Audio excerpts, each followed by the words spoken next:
This morning, we are happy to have Teijo as our Dharma speaker. She is the disciple and Dharma heir of Dainin Katagiri Roshi, with whom she studied from 1975 until his death in 1990. She was ordained a Zen priest in 1981, and already in 1983, she began to envision a residential practice center and community with Zen residential practice for women at its heart. This came to be Great Tree Zen Women's Temple, which was incorporated in 2004. After an exacting search, its present location was found in Alexander, North Carolina, and Great Tree opened the following year in 2005. In addition to developing Great Tree, Teijo is Dharma teacher at the Zen Center of Asheville and Charlotte Zen Meditation Society in Charlotte, North Carolina. In Katagiri's words, we need a place where we practice the Buddha way together. And so we thank you, Teijo, for giving us this opportunity to practice together and for providing us with your compassionate and ongoing guidance.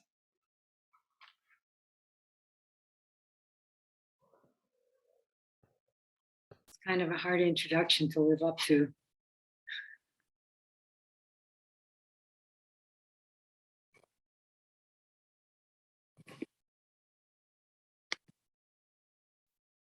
Once, when I was reading the book of Equanimity, the Shoyo Roku, I found this story about this this abbot of this monastery or something that hadn't given a talk for a long time. So the monks at the monastery, urged him, could he please give a talk, because he hadn't talked for a long time. So he went out and sat on his cushion. And then the bell rang to end the talk, and he got up and left. And I always thought that's the way to give a Dharma talk. So this morning I was thinking, maybe I should just do that. But I'm not as enlightened as that abbot was, so I'm going to have to use words. My teacher in Japan used to tell us, if you think you need a Dharma talk, please listen. But if you're one of those people that knows you don't, just do Zazen and you'll hear what you need to hear. But anyway, in keeping with the idea of Thanksgiving, I thought I should talk about gratitude. And I found something about Thanksgiving on Facebook. It's more than 2 centuries ago, Congress asked President George Washington to issue a proclamation declaring America's first National Day of Prayer and Thanksgiving. I thought it was interesting that the word prayer was in there.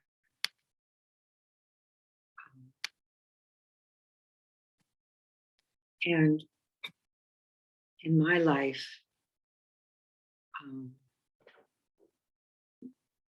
Thanksgiving has felt something like a day of prayer, even though it was never,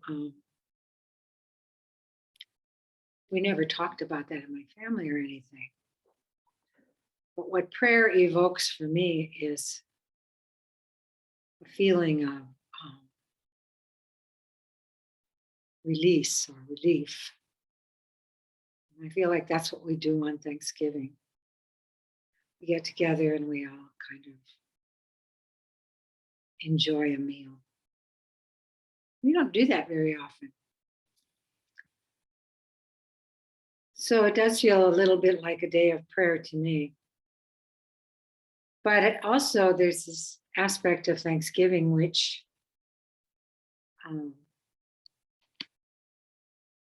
I think often brings to mind for us, what are we thankful for? in our family, everyone would say what they were thankful for before we ate. And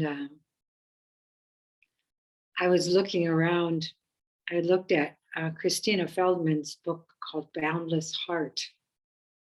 And if you haven't read that book, or if you don't have that book, I think you would like it. It's a beautiful book.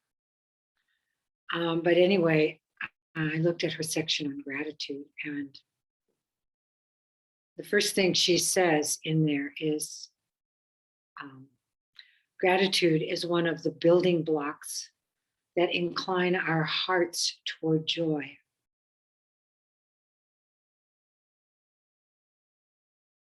Gratitude is one of the building blocks that incline our hearts towards joy. And another author by the name of Barbara O'Brien wrote something about gratitude too, also. And she said, often we're told to remember to be grateful for blessings and fortune, but Buddhism teaches us to be grateful, period.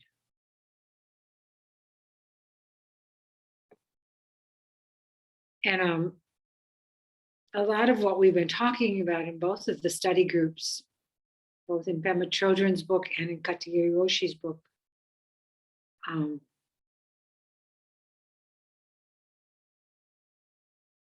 they allude to the idea that if we embrace our difficulties, we can find some kind of relief from our difficulties. So this idea that Buddhism teaches us to be grateful, period, I think is really to the point, because if we look at what we have rather than what we don't have, even within difficulties, if we look at what we can learn from difficulties, because difficulties really arise from our perception of how we think things should be. If we can look at those moments of sadness or grief or depression or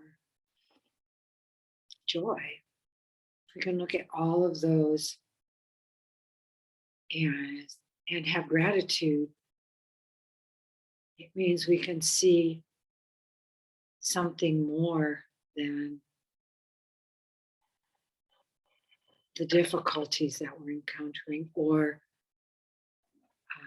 not attached to the joy and just let ourselves be present with joy, which is very different, when we have something that makes us feel good, we want to hold on to it, and then we really lose it, because it's the freedom that is elicited from that, from the experience, or from something in our lives. It's that really brings the joy. So having gratitude for difficulties, I think that the common way of thinking about it is that if we appreciate difficulties, that we're going to be, things are going to be more difficult, or we're going to get addicted to the difficulties or something. But one of the points this Barbara O'Brien makes is that gratitude develops patience or forbearance, she says. And she points out that it's one of the paramitas. Paramitas are practices. They're called practices in perfection. But I think perfection is a hard word to deal with in English, because we think that perfection is something fixed that we can get. And in a Buddhist sense, the idea of the paramitas is kind of, it's more of a verb. It makes perfection more of a verb, that we're constantly moving towards really things as they are. Because when we respond to life as it is,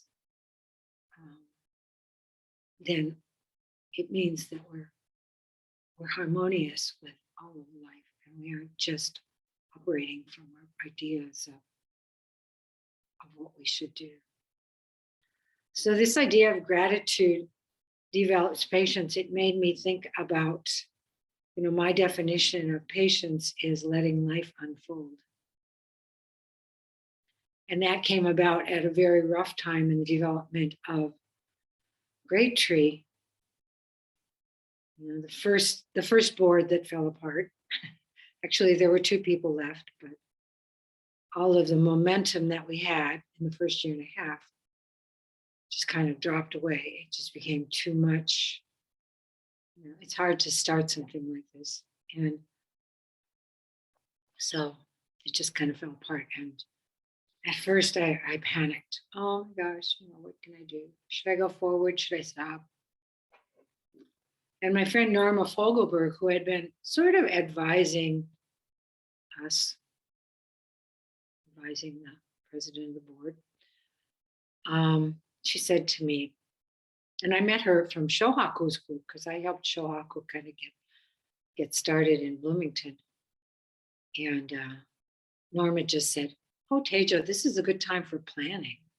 Why don't we just meet every week and just talk about what's worked, what we've done so far, what your vision is, what how to put together a new board. Don't worry, it will work. This is just a time to do some planning. And that's what we did. We met every week for an hour. We always had an agenda. She usually generated it, because she did things like strategic planning, and she was very, very important at that time. And then gradually things moved forward. And this was a great teaching for me, because that was a time when I really had to let go.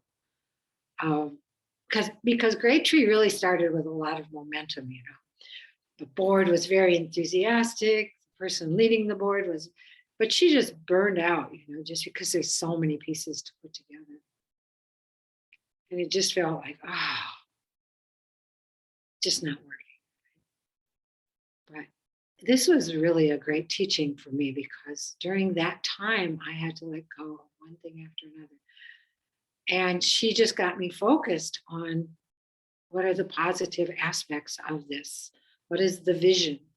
What has happened so far? And the gratitude really surfaced, and not that sense of, oh, this is not working out, this is a big failure, all that stuff. And it wasn't all about me anyway, but I didn't know that. We forget that sometimes. So to me, this idea of patience as letting life unfold really goes along with this idea of patience coming from being developed through gratitude. To be able to appreciate what we have. There were a group of people from my friend Nancy Spence has a group here in town. Some of you may know of that group or know Nancy. She's another Zen teacher. She's a lay teacher, a slightly different lineage. It's a Japanese lineage, but she had an American teacher. But so Nancy, she had this group going, but she didn't have a place. They were just renting a place. She didn't have a place for them to just, really sink in, be for a few days or a week or something. So some of her students asked me if they could come here and just do a little mini practice period for a week. I think it was about a week that week, maybe 10 days or something. So we had this little mini practice period, and Nancy her group they're really workers. They just do stuff, And we sat together, but we also did a lot of stuff. We had a whole list of things that we were going to do around here. We had all these painting projects and all these things. And so for whatever period of time it was, we just did this little practice period, and there were 5 of us. And at the end, we looked at the list, and I said, oh, we didn't get everything done. And they said, no. What we need to do now is we need to go around and look at everything that we got done.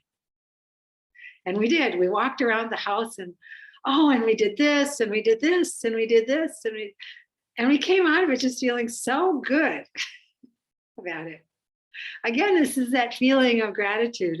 If you look at what you're grateful for, it just, it brings joy. It just brings up joy. Partly because once something is finished, you can let go of it. Oh, we painted this room. We did that, and it's just such a nice feeling. So this idea about gratitude bringing up joy, I think, is a really important thing to remember. Barbara O'Brien goes on to say, psychologists have corroborated the gratitude-patience link. She says, people with a strong sense of gratitude are more likely to be able to delay gratification, passing on a small reward now in favor of a greater reward later. People who have a strong sense of gratitude are more likely to be able to delay gratification. This kind of links up with the idea of patience. Don't worry, like Norma said, don't worry. We'll just use this time for planning. We'll just use this time for looking at what we've accomplished and where do we go from here. Which is it's a really good way to do things. Developing a sense of gratitude can help shopaholics stop impulse buying, for example, she says.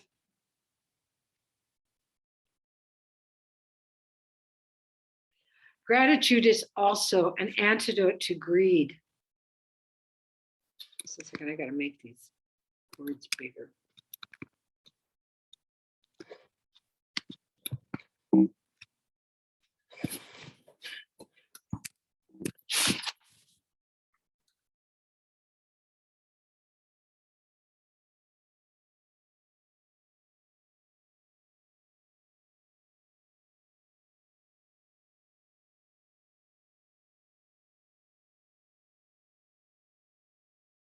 I muted myself. Greed often comes from a sense of not having enough, or at least not having as much as everyone else has. Gratitude assures us that we have enough.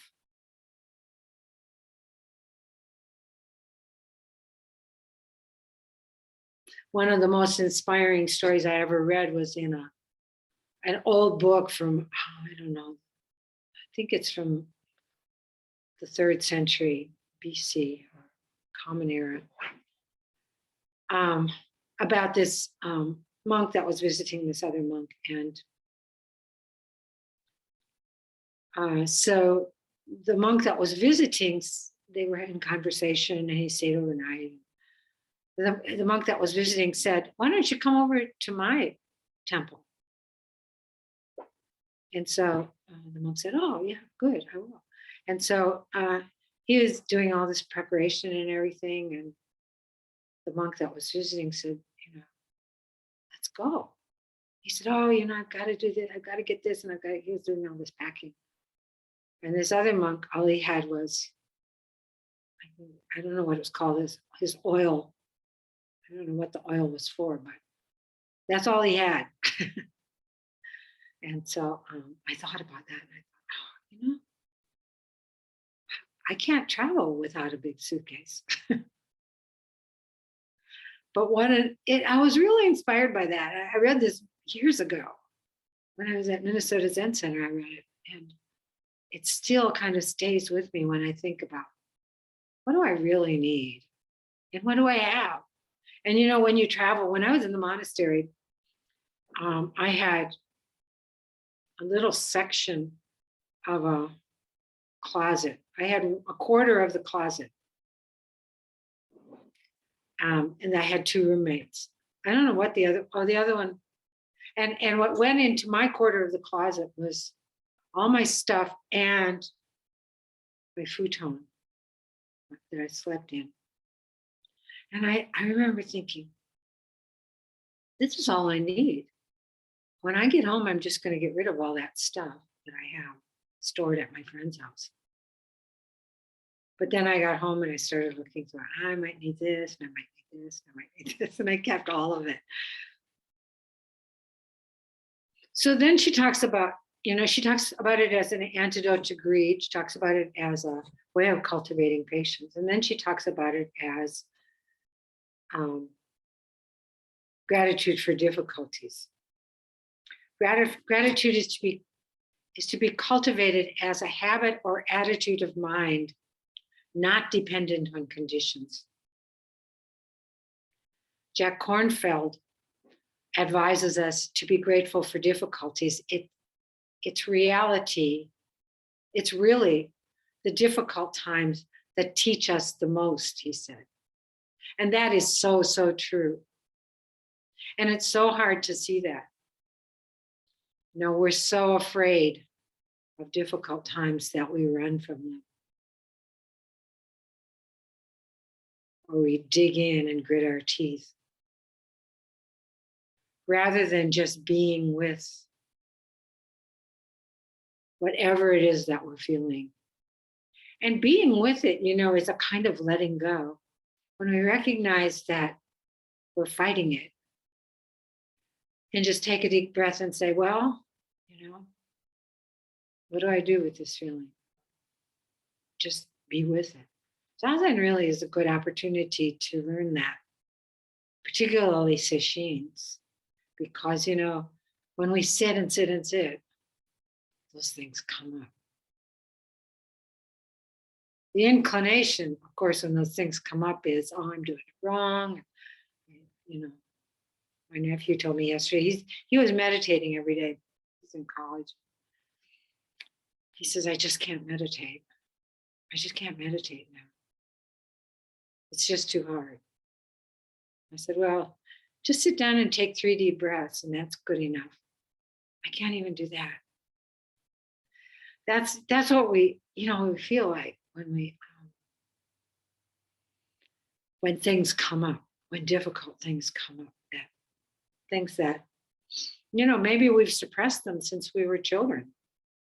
Maybe there was some fear that causes us to be afraid of something. And when we sit, especially if you sit in some kind of cross-legged position or some kind of upright position, these things start to come up. Even if you just sit quietly, even without all that physical stimulus. How much do we sit quietly? So Zazen is a great opportunity. Oh, there's something in the box. Oh, I see what it is. Okay. I always miss messages in chat. So, and then Kornfield goes on to say, Tibetan monks and nuns offer gratitude in hardships, saying, may I be given the appropriate difficulties so that my heart can truly open with compassion. I love that. May I be given the appropriate difficulties so that my heart can truly open with compassion. I'm going to put that in the chat. Some of you might like that. Oops. Wow.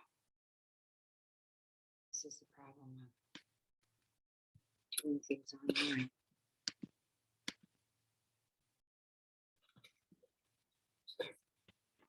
May I be given the appropriate difficulties so that my heart can open with compassion. When some of you have heard me talk about this when I first was trying to get Great Tree started. At the very, very beginning, one of my friends said to me, how are you going to start this thing. You don't have any money. And another friend told me, my friend that started Southern Dharma, she said, I don't think you want to do this. It's really hard. And of course, they built Southern Dharma, which I think added a whole nother layer of hard, or maybe about 10 layers of hard. But, you know, I recognize that what she said was true. And it's one of the reasons why I put it off so long.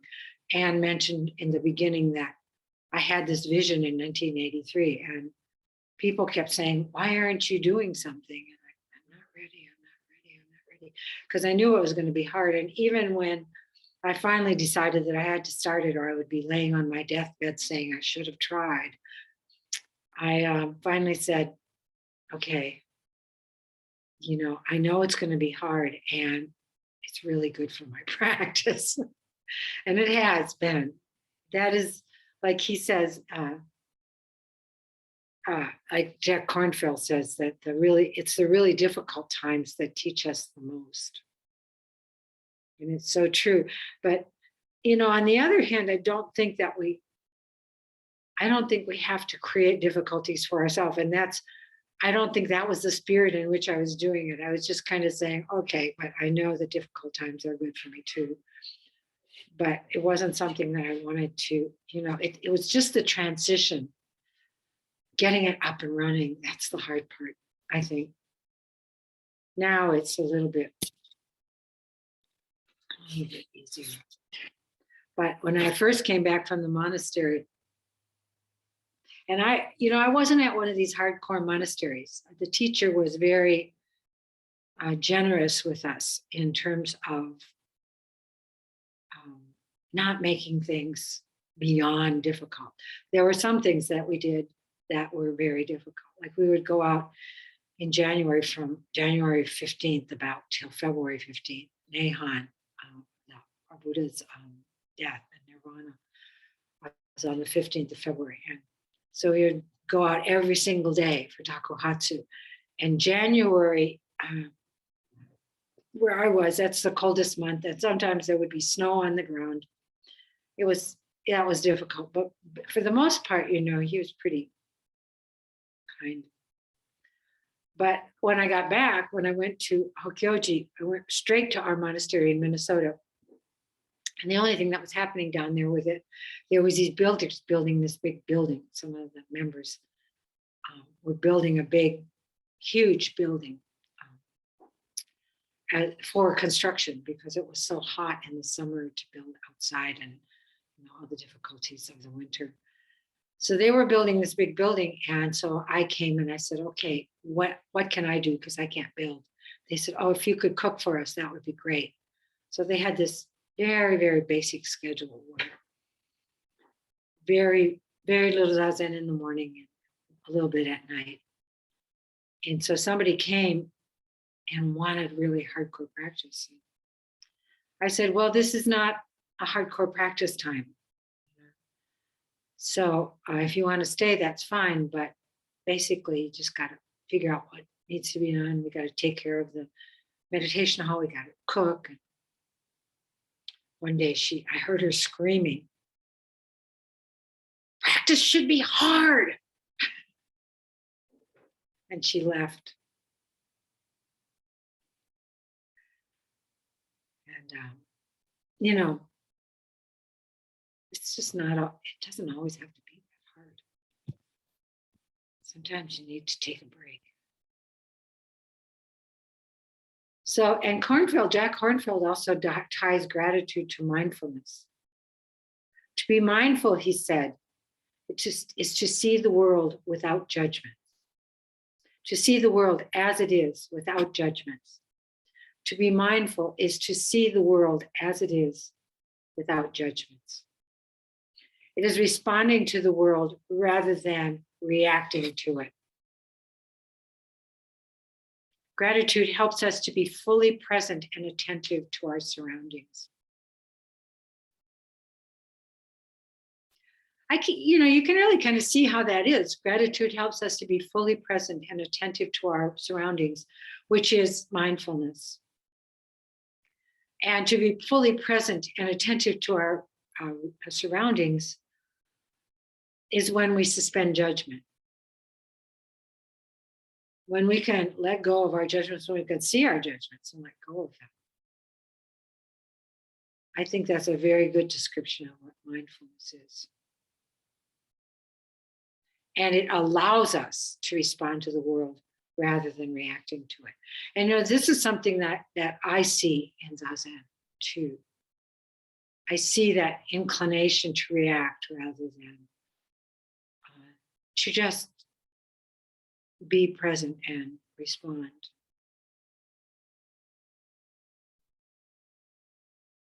Norman Fisher, Zoketsu, he's a teacher at San Francisco Zen Center. He says that a lack of gratitude means we're not paying attention and we're taking existence for granted. We take life, we take existence for granted, he says. We take it as a given. And then we complain that it isn't working as we wanted it to.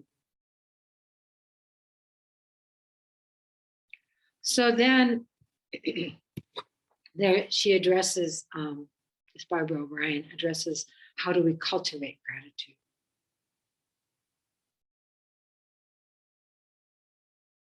And she says, it is helpful for us to pause again and again in our day and to know that our life is a gift of many.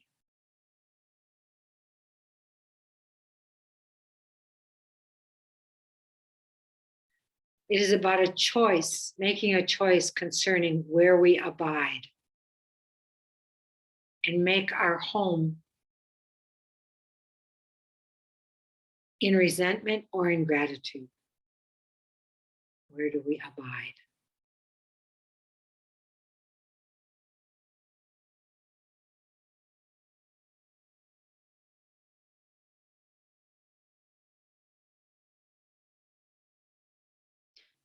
But we have to remember to be grateful. We have to remember to do this. There's a system in Buddhism of practicing little verses called gathas that kind of remind us of the spirit behind what we're doing. And when I was at Tassajara, Thich Nhat Hanh came and taught us for about 10 days or 2 weeks or something every morning. And what he taught us was how to write our own gathas, how to make our own gathas. But there's traditional gathas. In Minnesota, we had these little gathas down at our monastery. And one was on the sink. Well, there were three actually there were four on the sink. Three of them were for brushing our teeth. There's 3 gathas for brushing our teeth. To just remind us of the spirit of washing your teeth mindfully, brushing your teeth mindfully. There was one for washing our hands. And when we went and used the toilet, there's a little altar next to, well, they were outhouses. There's a little altar and they had a little gatha for going to the toilet. And you said these gathas at each juncture. The gatha, we often say a gatha for a meal. In the Catholic Church, it was called grace, saying grace. But we have gatha for before we eat, to remind us of, where this food comes from, and to feel our gratitude. So, but we can write our own gathas. Thich Nhat Hanh wrote a gatha for when we ring the bell. And it starts inviting the bell to sound. It creates a relationship with the bell. Very different from hitting the bell, inviting the bell to sound. And one time when I was ringing the bells, when I was the doan in the monastery, somebody showed me that when you ring, particularly we had a really big bell, but he said, when you ring the bell, you should kind of draw the sound from it. So it's not really hitting it. It's at the same time that you're striking it, you're drawing the sound out of it. And that's, to me, that's sort of like inviting the bell to sound. So these little gathas that we say, that we can say for these various things can remind us throughout the day of our gratitude. We can write a gatha that specifically reminds us of what we're grateful for. I wrote a gatha. I was writing gathas like crazy when Thich Nhat Hanh was at Tassajara. Everything I did, I would think, oh, I should write a gatha about this. And then we submitted our gathas, and some of them were chosen and put into a book. But I was just writing them, and I wrote a gatha about sitting on a rock, wondering what it was like, what it felt like for the rock to be sat upon. And it really made me appreciate the rock that I was sitting on. You know, I sort of developed a relationship with it. So it's a very kind of wonderful thing to remember to be grateful throughout the day. And these gathas are a good way of helping us do them. I thought for a while that, oh yeah, I've memorized these gathas and I just say them by rote, you know, I don't even think about them. And in the monastery, but I did them anyway. In the monastery, I heard the bell for lunch. And when we heard bells to invite, for lunch, we were supposed to jump up and go. And that was kind of life in the monastery. When the bell rang, you responded. But I really had to go to the bathroom really bad. And so I was conflicted. I didn't think I could make it through lunch without going to the bathroom. So I was rushing to the bathroom, and I found myself saying the gatha for meals. And I thought, aha, I'm not really very present here. I had to laugh, you know. But, you know, it reminded me of to be present with going to the bathroom, you know, and then washing my hands. And it slowed me down a little, you know. My Aunt Claire used to try to think of all the things that she was grateful for as she was going to sleep. And she said, I always fall asleep before I finish. And so I try to do that. I try to think about things that I'm grateful for when I go to sleep. I think it's a nice practice. But in this article by Barbara O'Brien, she says, in many spiritual communities, they begin their day chanting gratitude for all they have received. And I thought, wow, that would be a good practice too, to start out in the morning thinking about things we're grateful for.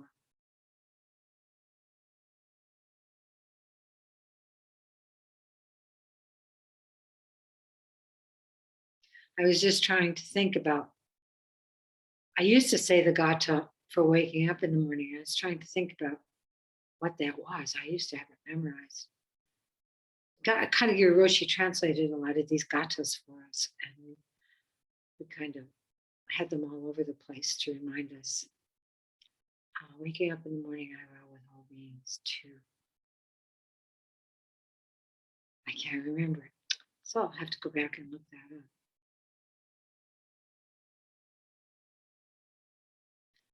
And another thing she suggests is that when we find ourselves fretting about some things going wrong, to remind ourselves of what's going right. I think that takes a lot of practice, though, and I think Zazen is helpful for that too, because we have to learn how to catch ourselves when we're caught in that state of anxious anxiety. But, you know, when we do, it's nice to have a little practice of thinking about what's going right. It helps to sort of turn things around. And again, it's a letting go, really. It's letting go of that angst. She says, with consistent practice, gratitude will grow. It's helpful for us to pause again and again in our day and know that our life is a gift of many. Reverend Martin Luther King wrote, Reverend Martin Luther King Jr. wrote, before we leave the house, we are already beholden to more than half of the world. Whether we realize it or not, each of us lives eternally in the red. We are everlasting debtors to known and unknown women and men. When we arise in the morning, we go into the bathroom and reach for a sponge, which was provided for us by a Pacific Islander. We reach for soap that is created for us by a European. Then at the table, we drink coffee provided for us by South Americans, or tea by a Chinese, or cocoa by a West African.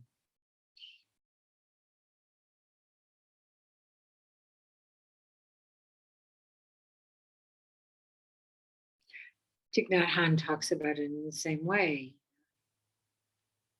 We get our food from everywhere. We get our sustenance from all beings, really, energetically and physically.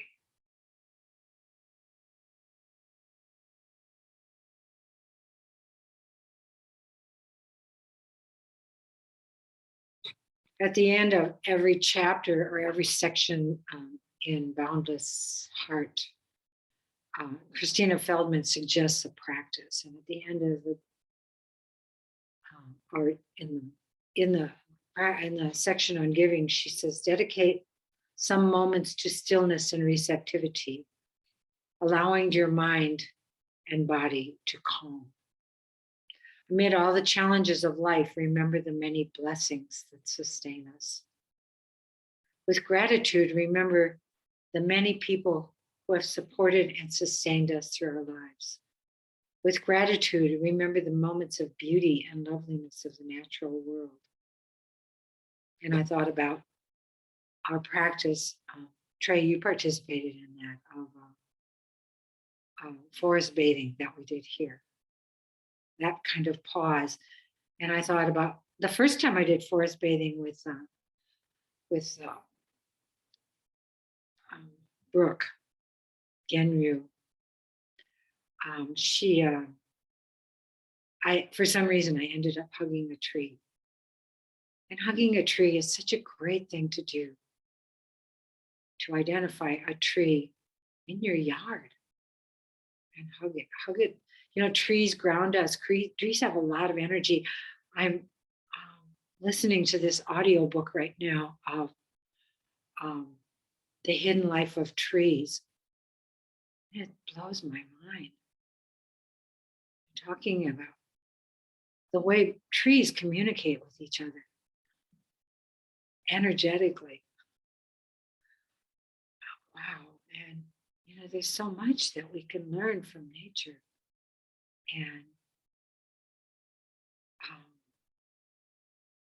and life beyond our heads.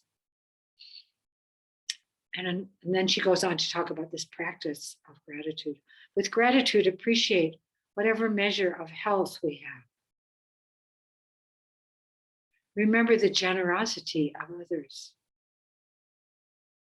Remember whatever measure of safety and well-being we have.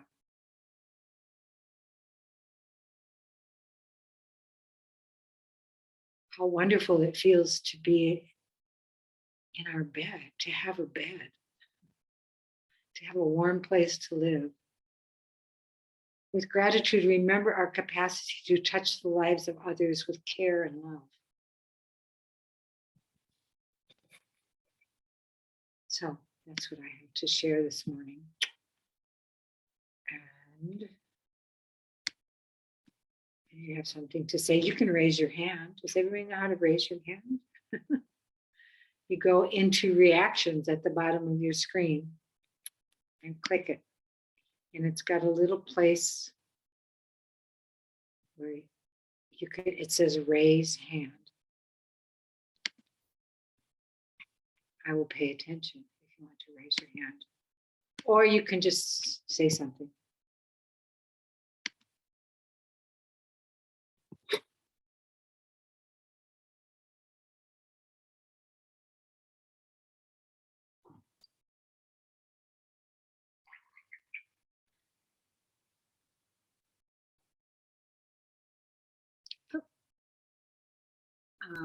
Jan raised her hand.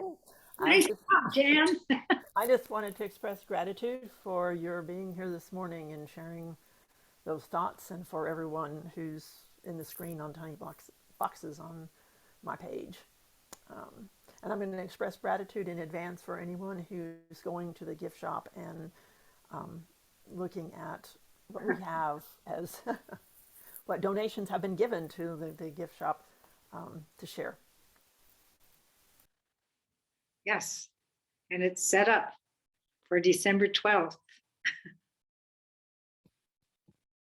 December 12th is our Buddha's Enlightenment ceremony. Oops, I hit the wrong thing. I can lower your hand now.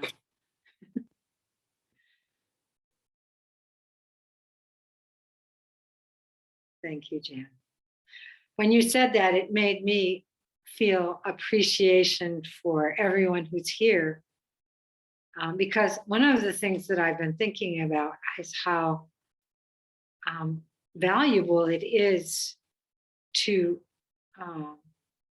have these times when we connect and talk about the Dharma and talk about things that we're grateful for and talk about how we can support each other and all of the various things that come up in these conversations. So thank you.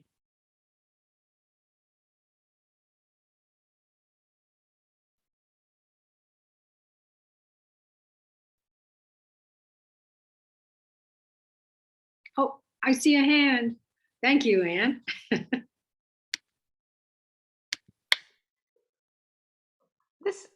This is something I would never have thought of being grateful for, Zoom. But I know how hard it was for you, Teijo, to embrace that idea. And, and that difficulty, has also yielded like the opportunity for us to be together from all over the place right now. And yeah, and it's not the same as sitting in the same room together, but I'm so I'm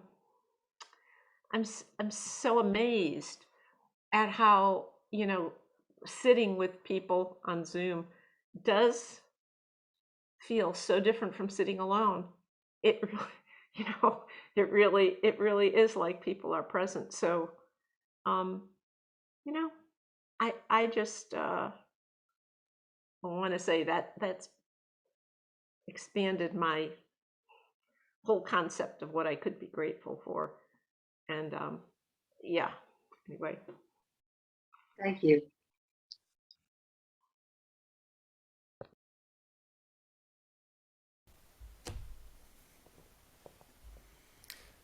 So, good morning. I just wanted to say I'm grateful that we were able to meet Anne on the way through Athens a couple of months ago.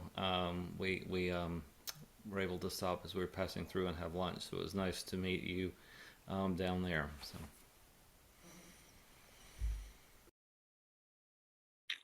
Lorna. I love the phrase, whatever measure. Be grateful for whatever measure of whatever you have. It's not like be grateful for the whole thing. It doesn't have to be like this mountain of something. It's just whatever measure you have of this, be grateful. And because then you don't look at what you don't have. Like if you have $5 and you're grateful that you have $5, you don't have to worry about you don't have 20, because you're focused on whatever measure you have is what you're grateful for. I like that. Thank you. Thank you. Thank you, Lorna. Oh, Lisa.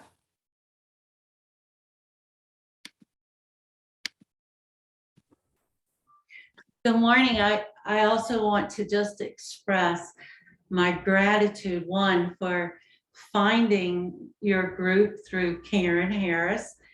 But also, yeah, but also today I am sharing the Dharma with my family.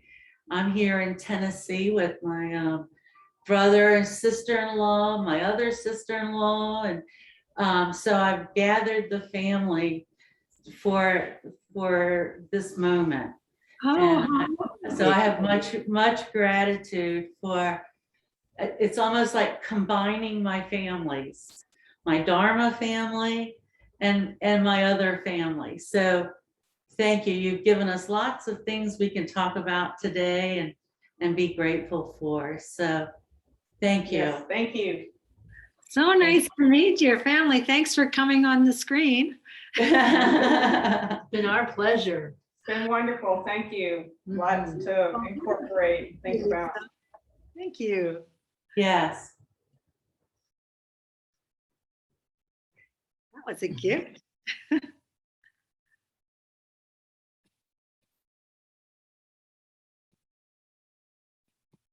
Any other thoughts? Oh, I see a hand, John, sorry. Good morning. I am truly grateful to be visiting with you all this morning. And listening to you, Teijo, I know this is a little repetitive. I am grateful to be here with all of you in this moment. And I'm mindful of all those hands that contributed to this connection. I'm sitting here in Carrollton, Georgia, and my mind goes all the way back to Alexander Graham Bell and all of those people that stood on his shoulders that allowed me, a 71-year-old, to simply click a couple of buttons. And there you all are. For me, that's a blessing and a miracle.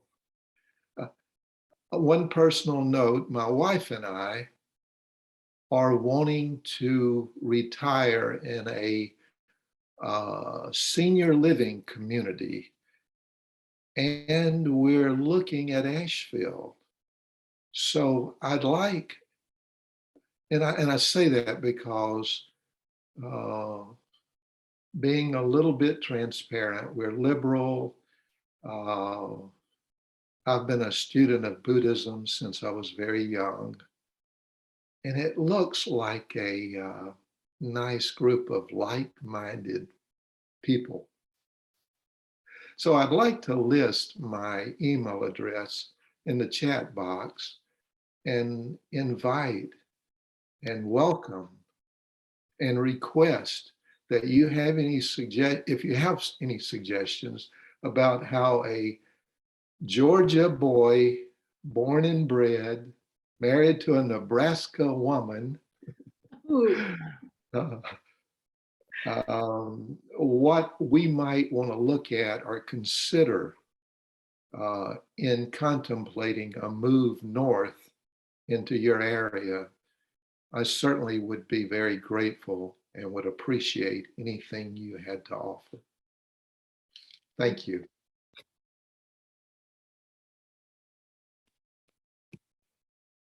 So did you put your address in there yet? I'm going to get started on that now. Okay.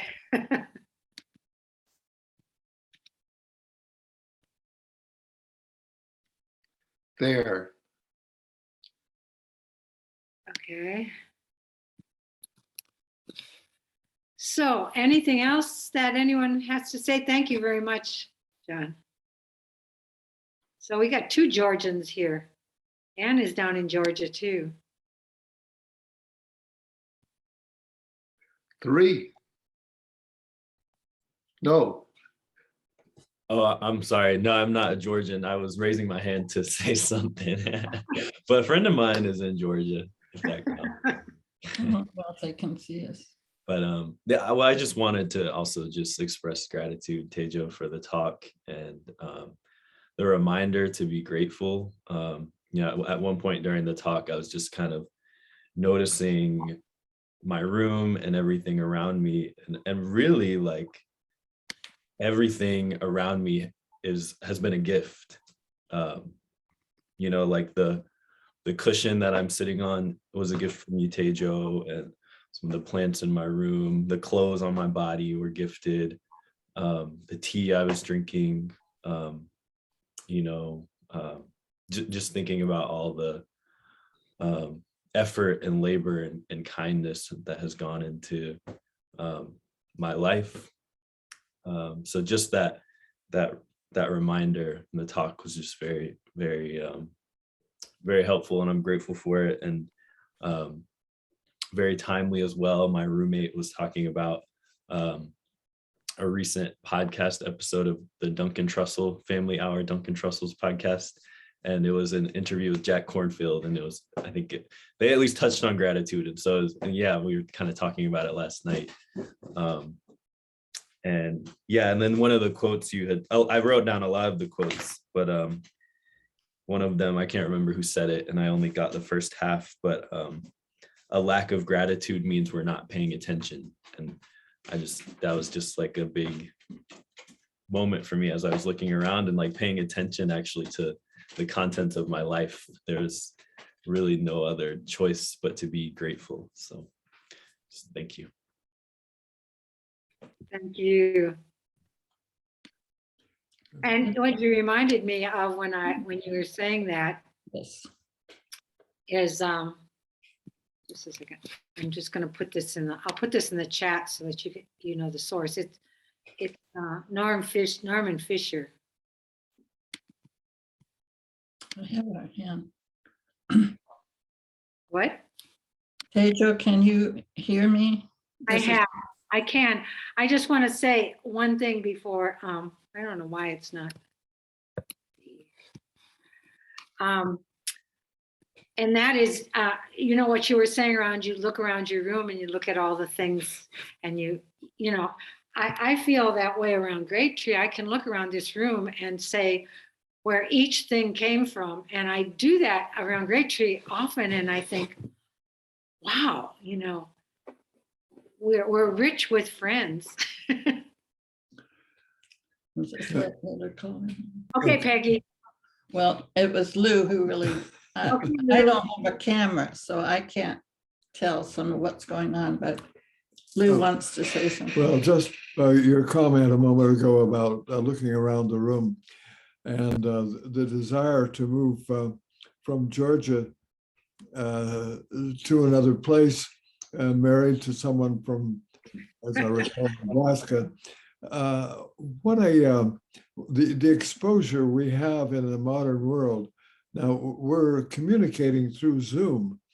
Well, before this pandemic, we might have been enabled to do Zoom, but we wouldn't have been motivated. So one of the contributions that has come from this pandemic has been Zoom, that we now, many people are much more familiar with it than they would have been. But looking around the room, wearing a little vest right now that's made of recycled materials. Well, that wouldn't have been done 20 years ago or 40 years ago. But my point being that Buddhism, now I am only, and looking around the room, I really am only knowledgeable of things that I'm exposed to. And Buddhism, as I understand what I am exposed to in Buddhism, is American Buddhism, which is is an adaptation of Buddhism, historical Eastern Buddhism, which had its own variations within what we would call the East. So my point being that we live in a world that the gratitude that we have for the many contributions that come need to be observed and respected. So looking around the room is symbolic in many ways to reach for gratitude. Thank you very much. Thank you, Lou.